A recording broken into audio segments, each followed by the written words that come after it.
So welcome back to science class. The next topic is excretion in animals. That is, we already studied carbon dioxide is a waste that is removed through the lungs through the nose itself during exhalation. And about the undigested food in the body is removed through ingestion. You studied in the second chapter, nutrition in animals. Next, we are going to study about what about other wastes produced from the cells. The removal of waste that is produced in the cell is known as excretion in animals. So next we can study about the human excretory system. Here the diagram of human excretory system, which consists of two kidneys.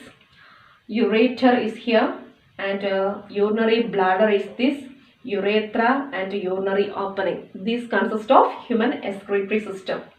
And we can study about human excretory system now. The function of kidneys. That is, kidney purify the blood. Sometimes the blood consists of waste that is removed from the cells. This waste should be removed. How it is removed? When it reaches kidney, it is purified by the capillaries in the kidneys. And it is removed in the form of urine. That is, urine consists of 95% of water and 2.5% of urea, and other 2.5% consists of other wastes. And in a day, normal human being pass out 1 to 1.8 liters of urine in 24 hours.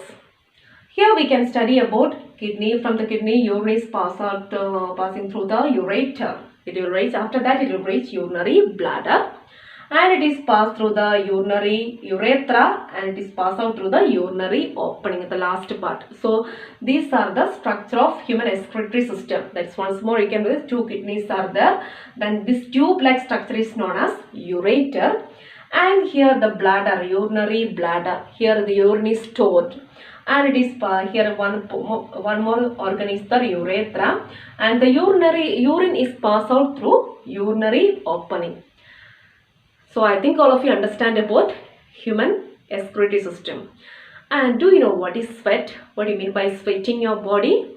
During summer season, most of us sweat. And what is given out during sweating? It is water and salt. It also consists of waste. Waste is removed, and it helps to cool down the body.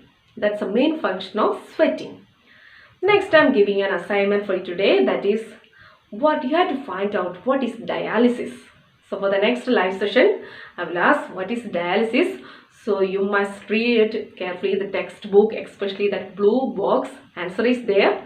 So you must find out the answer for what is dialysis. Next, we can study about transportation of substance in plants. We already studied transportation of substance in animals. Next, it's about the plants.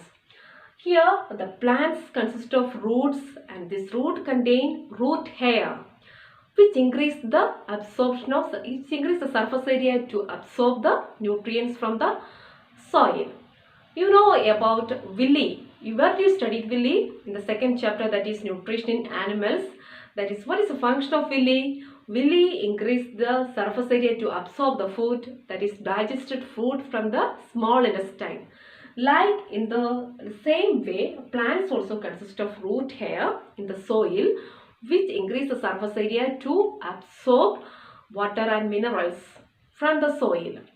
And after that, there consist of vessels in order to transport this food and water, minerals to other different parts of the plant. And these vessels are made up of a special kinds of tissue known as vascular tissue. And there are two kinds of vascular tissues, xylem and phloem. So they have different function. Xylem transport water. So it's a large network connection from the root to, that is from the root to different parts of the plant or the tree.